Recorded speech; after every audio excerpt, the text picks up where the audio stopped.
Welcome back, Moondogs fans. Our first episode of Off the Leash in the offseason of 2024. I'm Reese Lannon, joined by AJ Switek today, and it's kind of the broadcaster-to-broadcaster connection. AJ is going to be taking over for me in 2024. And AJ, you have some Northwoods League experience. Kind of tell everybody about that Northwoods League experience.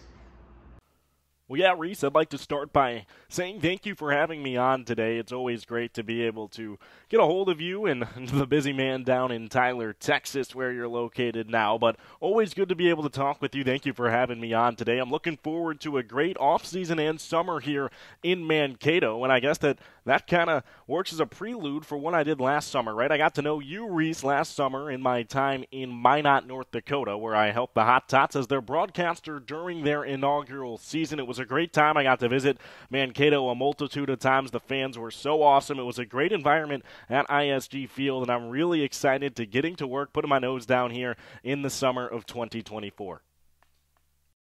Yeah, I'm super excited to jump on. Mankato holds a spot near and dear to my heart. I've recently actually accepted a position within the Tyler Independent School District in Texas.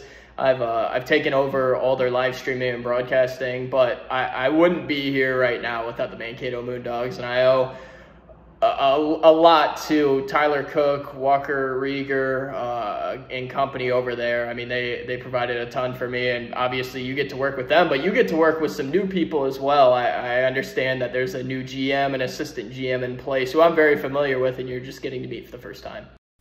Well, Reese, I'm glad you mentioned it, right? I've been in cahoots all off-season long with Tyler, Walker, Brendan, Hack & Co. with the Moondogs, and it's been great to just be able to stay in the loop with all of the great things going on up in Mankato, Minnesota. Of course, myself here at Ball State University in Muncie, Indiana. A bit of a drive to get up to Mankato, but it's been great to stay in touch with everyone, both in the Moondog side of things and the hottest new team in town who's ready for an inaugural season in the Mankato Habaneros. You touched on it a bit. The general manager, Caleb Chapman, spent last season as a Moondogs employee as the group sales coordinator, and the head coach.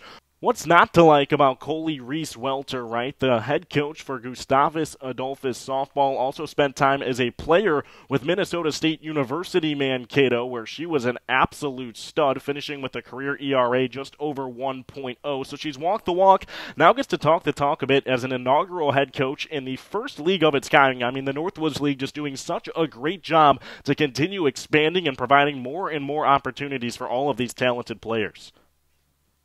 Yeah, and running that team, Caleb Chapman, who helped with the Moondogs last year, he's the general manager, and then Tyler Hack, who helped with the team last year and summers before that, he's the assistant GM. Mankato's a huge softball town. Tyler Hack told me that so many times, and obviously Mankato getting a team is huge. And you know, you look at the schedules from baseball compared to softball, and softball, it's obviously less games, but they have stretches where they're going 4, 5, 6 games at a time. You get to call both, something that I did not get to do last year, obviously, with no softball team. What do you look forward to most in terms of calling softball? Yeah, Reese, I mean, I'm really just looking forward to the grind. It's going to be really fun being able to switch between baseball and softball, two sports that I really hold near and dear to my heart. But in terms of softball specifically, I'm just looking forward to kind of, like last summer, paving a path, being a trailblazer, and taking on something completely new. I've called softball in my past time here at Ball State, but this is my first time doing it at a summer collegiate level. I know the sport well. It's really fun, and frankly, I think it's going to be a great time in Mankato. You talked about it. The fan base is just so passionate already for baseball. There's plenty of softball lovers as well, I hear, up in Minnesota, so it's just going to be fun to put a great product out that I know everyone will be proud of. Yeah, you made a few trips to Mankato last year. I believe it was 3 trips to Mankato. What was your favorite experience about coming to Mankato? I know one of my favorite experiences, I'm just going to throw that out there. I love Tav on the Ave. Great food spot. Now, I'm sure you'll get introduced to it pretty quickly.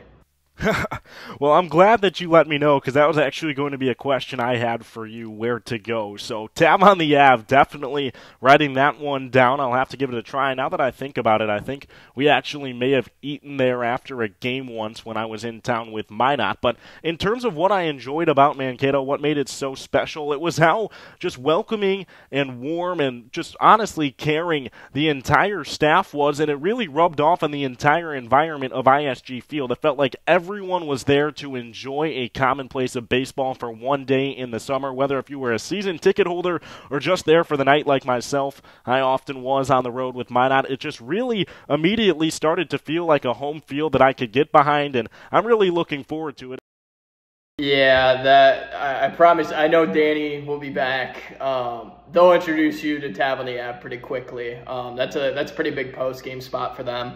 But speaking to the baseball side of things, taking over in Mankato, there's kind of been a run lately of a really good broadcast crew. Not just broadcasters, a broadcast crew. You'll have Brendan Watts back there pushing all the buttons. What kind of stood out for you on the Mankato side of things to have you accept this position and make the move from Minot to Mankato? Well, there's absolutely no hard feelings towards Minot. That was an experience that I wouldn't trade for anything. So to General Manager Monica Blake and then my media coordinator Emily Love, I really appreciate the opportunity that I was given as just a freshman a summer ago. But in terms of what drove me to Mankato, you mentioned the man Brendan Wright, but just in general, how professional the stream is day in and day out. I could tell everyone is here to get better, hone in on our craft, and really, it's just like the players out there, right? It's a great opportunity to grow as a broadcaster, grow as a broadcast crew, and put out the best possible content we can for Moondogs fans and now Habanero fans all season long. But especially with the All-Star Game coming again here in 2024. Yeah, I saw that. That's super cool. Obviously they hosted in 2021. I was not there. I missed it by a couple of years, but I heard what a time it was, and I had the opportunity, you as well, to go to the All-Star Game last year, the All-Star Weekend in Bismarck, up in North. That was a 2-hour drive for you up in North Dakota. It was about 8 hours for us, but it was well worth it. I really enjoyed that whole experience, and now the Northwoods League is expanding so much. There's so many teams now. We're over 24.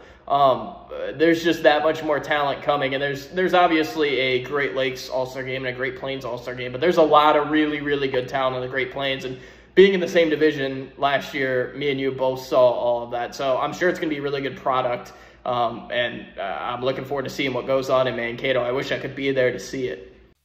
I mean, certainly I got to see firsthand right alongside you, Reese, the kind of talent that Mankato was able to bring to the table alongside a lot of their divisional foes who they'll open up the season with this summer. In Wilmer, in St. Cloud, two really solid teams. They were the two that got the bids to the playoff, of course, over Mankato and Minot a summer ago. But Mankato's got some really solid returnees coming back, and I think that especially with how they like to work these temp deals, it can be a really fun not only start to the summer, but elongated period of success all the way into the postseason this summer for the Moondogs.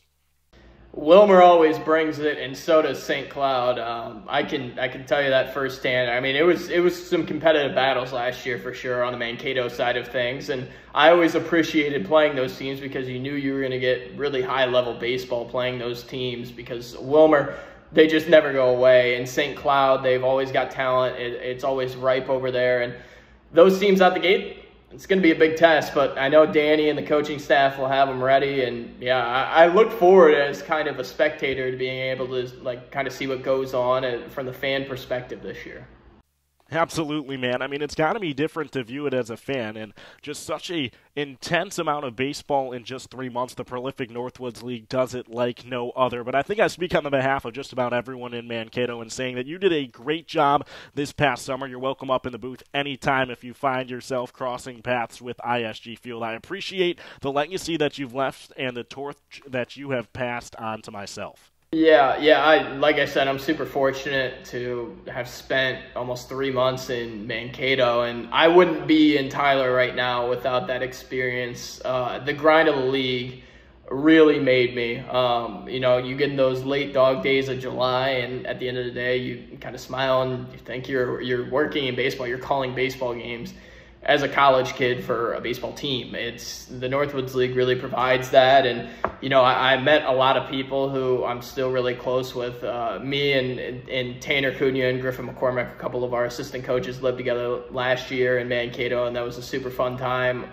The town in general is just so great. It's got such a sports history, and the fans really show up. And I was back in a broadcast booth like you will be, but you see that, you just get excited. You see a Friday or Saturday night where there's 1,500, 2,000 people, and then on a Sunday, it's almost a sellout. That's just really cool to be around, and it's not casual baseball fans either. They get into the game. It's really cool to watch, and I know the players feed off that, and it's just really cool to see kind of from an outside view. And I'll definitely be tuning into games this year and watching them.